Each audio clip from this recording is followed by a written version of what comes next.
Claire swung round from the bar and eyed her sisters from afar. They were two broken little sparrows perched near the front of the speakeasy, adorned in rusted wool, awaiting the reward of a worm, or worse yet, a police raid. Claire, dressed in a swirl of pink, looked like a far more exotic bird, primping for a ritual, a mating one most likely. Her silk bodice housed wisps of billowing fabric, and she wore a crown of taffeta on her head. She smiled and winked in the direction of her sisters, swiveled back to the bar and leaned in to retrieve her glass of cognac, when suddenly a splinter shot through the silk, prying it open like a gift, landing it into the soft flesh that lay just below her hips. Claire winced in pain. Adjusting her costume and trying to retrieve the splinter, Claire raised her eyes slowly and surveyed the room, determining her audience. Her sisters, still anxiously close to the entrance of the speakeasy, and Scott, her beau, barely visible among the sea of anonymous men. Claire walked self-consciously across the room and headed for the hallway leading towards the back of the theater, heading towards her dressing room.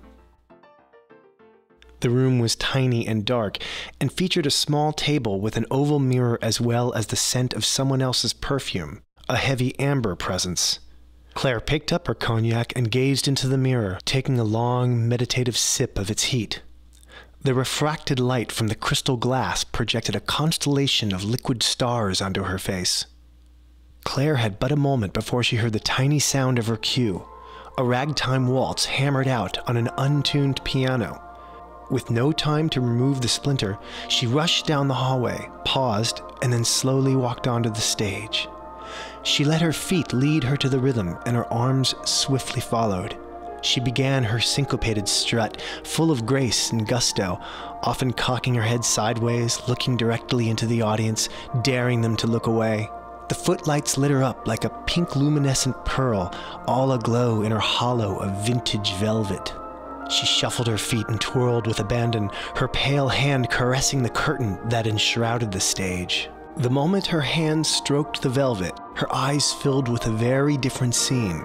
The fabric, a conduit of some kind, seemed to link her to a vision. Confused, Claire saw dust blowing, a stale snowstorm whipping past despondent faces. She no longer saw the audience in their seats or the canned lights projecting onto the stage. The dust, relentless in its surge, had buried everything in Claire's vision. She saw circular weeds being blown across empty roads, threadbare children and furniture loaded onto trucks. Astounded, she could no longer hear the music, just wind and an odd hum. It continued on.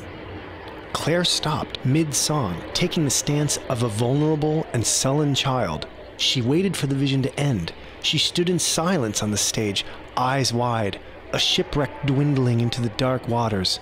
The audience stirred, feeling the tension in the room. Slowly she stepped away from the curtain, and the vision immediately vanished. Her clairvoyant vision had once again ruined the act. The future looked bleak. The Great Depression was just around the corner. The murmur of the audience grew, and it started to compete with the level of the music. Claire's arms began to rise slowly, as if gently filled with helium, slowly aloft. She found the music in her hands and in her arms and swayed. A swallow in full flight, she swooped across the stage, mesmerized by the music. The song released its final few notes and came to an end. Claire curtsied before the audience, noting their lackluster applause and distracted expressions.